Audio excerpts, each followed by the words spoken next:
Quentin Fields sat in the back seat of the rideshare, staring out the window as the city lights blurred past. He had built this company from the ground up, a modest fleet of cars that had grown into a well-known name in the industry. But lately, something felt off.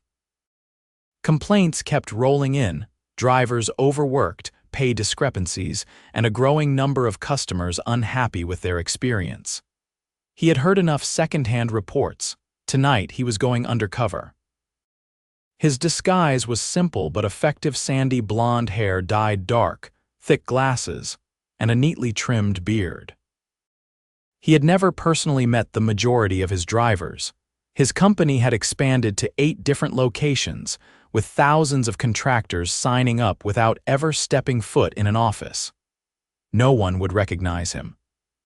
His driver, a man in his late 50s named Greg, glanced at him in the rearview mirror. "Long night?" Greg asked, his voice tired but pleasant. "Yeah," Quentin replied. "You?" Greg let out a short chuckle. "Always. Been on the road since 6 this morning. Gotta make ends meet." Quentin frowned. "That's a long shift." Greg shrugged. "Don't have much of a choice. Gotta pay the bills." His voice was light, but there was something underneath it, something bitter. Quentin leaned forward slightly. "If you don't mind me asking, how long have you been driving for this company?" "Almost 3 years," Greg said.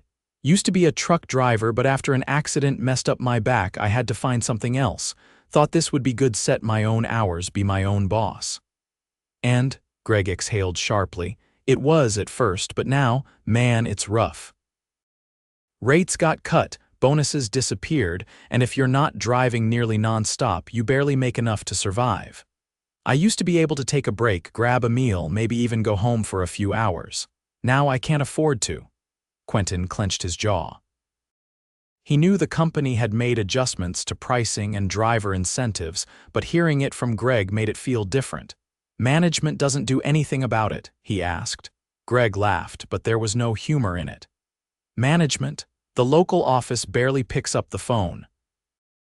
And if you go in person, forget it, they just tell you to drive more. I tried talking to the manager once, Brandon, I think his name was, and he looked at me like I was wasting his time. Told me if I didn't like it, I could quit, like I got options." Quentin's stomach twisted. He had hired district managers to ensure drivers were supported, but if Greg was telling the truth, some of them weren't doing their jobs. "Ever thought about switching companies?" Quentin asked. Greg sighed. "I've looked, but they all got their own problems, and honestly, I like it here." "Well, I liked it. I don't know, man. I just wish someone up top actually gave a damn." The words hit Quentin like a punch to the chest. He had always believed he was running a company that cared about its drivers. But sitting in the back seat of his own rideshare, listening to Greg's exhaustion and frustration, he realized just how disconnected he had become. He needed to see more. "Mind if I ask one more thing?" Quentin said. "Go for it." "Who's the worst manager in the area?" Greg didn't hesitate. "Brandon, no doubt about it." Quentin nodded, already making plans. Tomorrow he was going to meet Brandon. Quentin arrived at the regional office just after noon, dressed in a plain button-down and worn jeans. He had signed up as a driver under a fake name, using a secondary ID from a limited liability company he had set up years ago. This would allow him to see things from the inside. The office itself was a modest space in a strip mall, tucked between a payday loan center and a vacant storefront. When he stepped inside, the air was thick with stale coffee and the low hum of fluorescent lights. A handful of drivers sat in plastic chairs, their expressions ranging from impatience to quiet frustration. No one at the front desk acknowledged him. Quentin scanned the room until he spotted a man behind the counter in his early 40s, stocky with thinning hair. His posture was one of pure disinterest, flipping through a stack of papers without looking up. This had to be Brandon. Quentin walked up to the counter and waited. Nothing. The man didn't even glance in his direction. After a few seconds, Quentin cleared his throat. Brandon exhaled sharply, setting down the papers as if this was the last thing he wanted to do. "You need something?" Quentin kept his expression neutral. "Yeah, I just signed up as a driver. Had a couple of questions about how things work." Brandon barely concealed his irritation. All the info is online. If you got approved, you should have read through it already. Quentin folded his arms. I did, but I wanted to check on a few things in person. Brandon sighed like this was a personal inconvenience. Fine. What do you want to know? Quentin kept his tone even. What's the average take-home pay for drivers in this area? Brandon scoffed. Depends on how much you work. Some guys pull in over 1,000 a week. Others barely hit a few hundred. It's on you. Quentin didn't buy that for a second. What about rate adjustments? I've heard they've gone down recently. Brandon leaned against the counter, giving Quentin a once-over like he was wasting his time. Look, this isn't a 9-to-5 job. You want stability, go work in an office. You want to make money, put in the hours. Simple as that. Quentin felt his jaw tighten. He had expected some level of indifference, but this was worse. Brandon didn't just lack empathy, he actively dismissed any concerns. A voice from behind interrupted them. Good luck getting a straight answer out of him. Quentin turned. A woman in her late 20s stood near the chairs, arms crossed. She had dark hair pulled into a ponytail and wore a worn-out hoodie with the company's logo. Brandon rolled his eyes. Not now, Lisa. Lisa ignored him. You're new, right? She asked Quentin. He nodded. Let me guess, she continued. You wanted to know why you're making less than you expected. Quentin raised an eyebrow. Something like that. Lisa gestured toward Brandon. He doesn't care. None of them do. You could come in here with real concerns and they'll just tell you to drive more or quit. They don't care that gas prices are up, that the bonuses they used to offer are gone, or that some of us are barely scraping by. Brandon shot her a glare. You done? Lisa let out a short laugh. You don't even deny it anymore, do you? Quentin studied Brandon's reaction. No pushback, no defense. Just a tired, annoyed expression like he had heard this 100 times and didn't care. That was all Quentin needed to see. He turned back to Lisa. How long have you been driving? Almost 2 years, she said. I used to love it, good money, flexibility, but now I drive 12-hour days and still barely make rent, and when we try to bring it up, we get told to deal with it. Brandon shook his head. You want me to fix the economy for you too? Lisa's eyes narrowed. I want you to do your job. Quentin could feel the tension thick in the air. He had seen enough. Brandon wasn't just failing as a manager, he was part of the problem. Quentin let out a slow breath. You know what? He said, looking directly at Brandon. I think I'll take this higher up. Brandon smirked.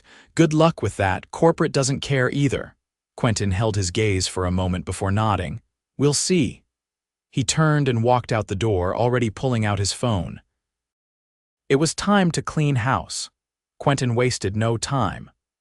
The moment he stepped out of the office, he called his executive assistant and arranged an emergency meeting with the regional leadership team. By the time he arrived at the corporate office that evening, the top brass responsible for driver operations in this region were already seated around the long conference table, waiting. He took his usual seat at the head, scanning the room. Most of them looked calm, unaware of what was coming. A few exchanged glances, sensing something serious in his expression. Without preamble, he leaned forward. I spent the last 24 hours as a driver for this company. Silence. A man in a navy suit, Daniel, the head of regional operations, forced a short chuckle. That's unexpected. What exactly were you looking for? Quentin's voice remained steady. The truth. He let that hang for a moment before continuing. I rode with one of our drivers, a man in his 50s who has been with us for 3 years. He told me he works 12 to 14-hour shifts just to make ends meet.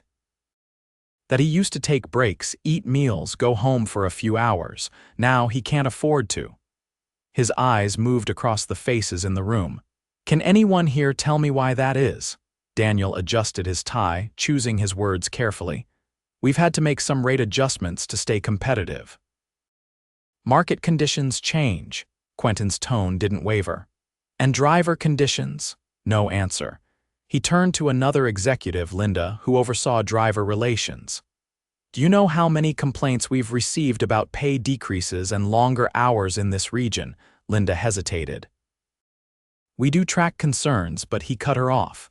I met a driver who told me she's been working for us for almost 2 years. She told me that when she raised concerns about pay, she was dismissed outright. He exhaled, slow and controlled. By a manager named Brandon. That got a reaction. Linda shifted in her chair, Daniel's jaw tightened. Quentin leaned back. I met Brandon today. He told me, and I quote, "Corporate doesn't care either." A ripple of discomfort passed through the room. Daniel cleared his throat. Brandon has been with us for a while. I can speak to him, remind him of our values. Quentin's expression darkened. I don't need him reminded, I need him gone.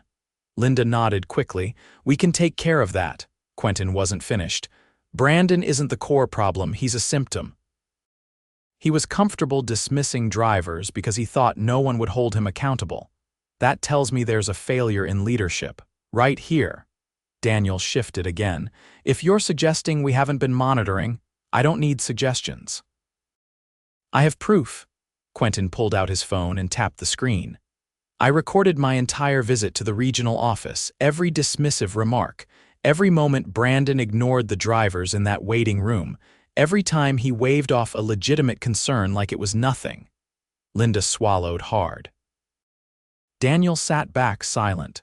Quentin let the weight of it settle before speaking again.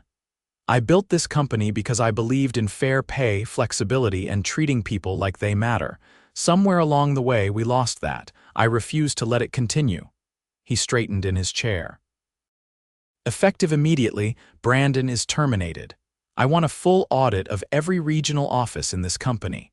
I want real data on driver pay, workload, and complaints. And I want a direct line for drivers to report issues, one that bypasses managers who won't listen. Linda nodded. We can implement that. Quentin turned to Daniel. And you, I want a full review of how often our regional leaders engage with drivers. If I find out that any of them are as out of touch as Brandon, they're gone too. Daniel gave a stiff nod. Understood. Quentin stood. We're not running some faceless corporation that chews people up and spits them out. We're better than that, at least we should be. His voice hardened. From now on, we will be. No one argued. No one dared. Quentin walked out of the conference room, feeling the weight of responsibility settle on his shoulders. This wasn't just about one bad manager.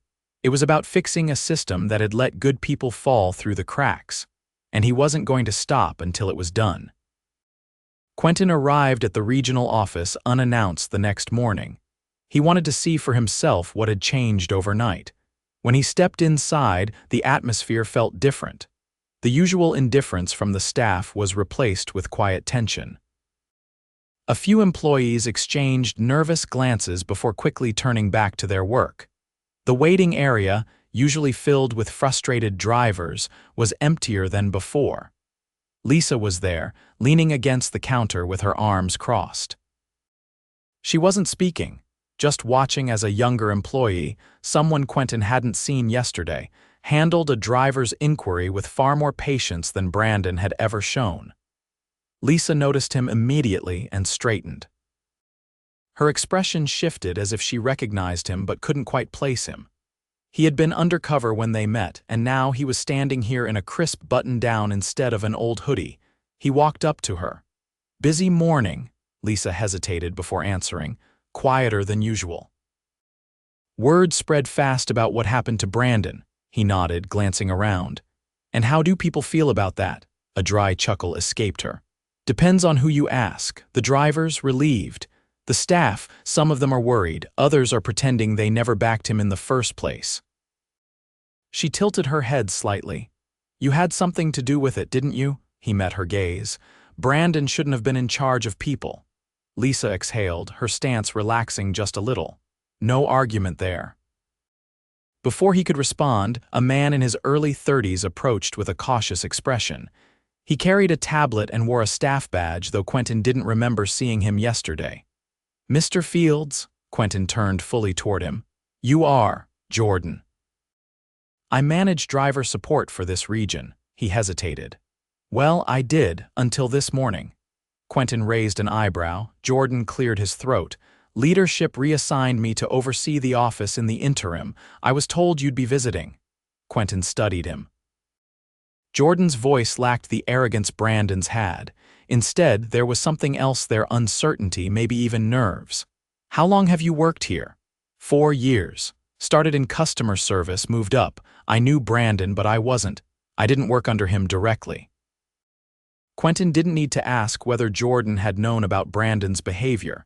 The hesitation in his voice answered that for him. He had known, but like many others, he had stayed quiet. "Tell me why you're the right person to fix this," Quentin said. Jordan inhaled sharply before responding. "Because I know what's wrong. I've seen it for years. I just never thought I had the power to change it." He hesitated, then continued. "Brandon wasn't the only one who treated drivers like they were disposable. It was just how things were done. You get told the company needs to stay competitive, that rates have to adjust, that if drivers complain, they can always leave. And after a while, you start believing that's just the way it is." Quentin didn't let him off the hook that easily. "And now," Jordan's jaw tightened. "Now I know that's not an excuse. I should have spoken up before. I should have done more." He straightened. "Give me a chance to fix it. I know what needs to change." Quentin studied him for a moment before nodding. "You have 1 month. If I don't see real improvements, I'll find someone else." Jordan nodded immediately. "Understood." Lisa, who had been silent through most of the exchange, finally spoke again. "What exactly is changing?" Quentin turned to her. "First, no more ignoring drivers. They deserve real support, not a brush off. Second, pay structures are getting reassessed. I don't want people working 14-hour days just to survive. And third, managers who don't respect our drivers are gone. No exceptions." Lisa folded her arms. "That sounds great, but we've heard promises before." Quentin met her skepticism head-on. "That's why I'm not asking you to trust words. I'm asking you to watch what happens next." Lisa didn't look convinced, but she nodded. Jordan cleared his throat. "There's one more thing." Quentin raised an eyebrow. Jordan hesitated before continuing. "Some of the drivers from yesterday. They don't know who you are, but they're talking about what happened, about how someone stood up to Brandon, word spreading." Quentin considered that for a moment. "Let it." Jordan blinked in surprise. "You don't want to correct them." Quentin shook his head. "Let them talk. Let them know things are changing." Lisa watched him carefully but didn't push further. Quentin glanced around the office one last time. It wasn't perfect. It wasn't fixed overnight. But for the first time in a long time, he felt like the company he had built was finally moving in the right direction. And this time, he would make sure it stayed that way. Quentin stepped out of the regional office and into the cool morning air, his mind already working through the next steps. He had set things in motion, but a few firings and policy changes weren't enough. If he wanted real change, he had to go deeper. He got into his car and pulled up the internal database on his tablet. It was time to see the numbers for himself. Sorting through recent driver earnings, he compared them to the payouts from 2 years ago. The difference was staggering. Many drivers were making nearly 30% less per ride. That number alone explained why people like Greg and Lisa were struggling. The incentives that once made longer hours worthwhile had been slowly eroded. It wasn't just about Brandon's attitude. The entire system had been squeezing drivers without giving them a chance to push back. Quentin tapped his fingers against the steering wheel, considering his next move. He needed to speak to someone who had been on the decision-making side of these changes. The person responsible for setting driver rates was Patrick Lawson, the head of pricing strategy. He was based at the corporate office downtown. Quentin didn't bother calling ahead. By the time he arrived, the office was already buzzing. Analysts moved between desks, customer service reps handled calls, and executives sat in glass-walled conference rooms discussing quarterly projections. Patrick's office was tucked in the back, a sleek space with floor-to-ceiling windows overlooking the city. Quentin pushed the door open without knocking. Patrick looked up from his laptop, surprised. He was in his early 40s, clean-cut, and always dressed like he was preparing for a shareholder meeting. "Didn't expect to see you today," Patrick said, closing the lid of his laptop. Quentin shut the door behind him. "I need answers." Patrick leaned back in his chair, folding his hands. About driver pay, Quentin said, placing the tablet on Patrick's desk. I just spent time in the field. I've seen firsthand how much worse things have gotten. I want to know exactly why that happened. Patrick glanced at the screen, then back at Quentin. We've had to make adjustments to stay competitive. You know that. Quentin's voice stayed even. Explain it to me. Patrick sighed. When we expanded, we had to attract drivers. That meant high bonuses, generous rate structures, and incentives that, frankly, weren't sustainable long-term. As more drivers joined, we had to level things out. If we kept paying at the original rates, we would have been running at a loss in some markets. Quentin didn't look away. So we balanced the books by cutting driver earnings. Patrick hesitated. We made adjustments. Quentin's jaw tightened. Did you ever factor in what those adjustments would mean for the people actually doing the work? Patrick exhaled, rubbing his temple. We had to keep the company profitable. It wasn't personal. Quentin's voice hardened. It became personal when I sat in the back of one of our cars and listened to a man tell me he couldn't afford to take a break after 14 hours on the road. Patrick looked away, shifting in his seat. I get it. It's not ideal. But if we increased rates for drivers, we'd have to raise prices for customers. That affects demand, which affects volume. It's all connected. Quentin didn't let up. You're telling me there was no way to make this work without forcing drivers into longer hours just to survive? Patrick hesitated. We could have phased things differently, maybe introduced more targeted incentives instead of broad cuts, but the pressure was on to streamline costs. Quentin narrowed his eyes. Pressure from who? Patrick hesitated for a fraction of a second too long. Investors, he admitted finally. Quentin clenched his fists. So we squeezed drivers because investors wanted better margins. Patrick nodded slightly. That's how it works. Quentin let the silence stretch. Patrick shifted again. Look, if you want to make changes, I can run new models. We can explore adjustments. Quentin didn't answer right away. He had spent years trusting the numbers, believing the careful balancing act of pricing and profit was necessary. But after what he had seen, he knew there had to be another way. He finally spoke. Run the models. But this time, factor in what it takes for a driver to make a living wage without working themselves into the ground. Patrick nodded, though his expression remained guarded. Quentin turned to leave, then paused at the door. And Patrick, this isn't a request, it's a priority. Patrick gave a slow nod. Understood. Quentin walked out, his mind already focused on the next move. The problem wasn't just one bad manager. It was a system that had quietly shifted priorities away from the people who made the company run. That was about to change.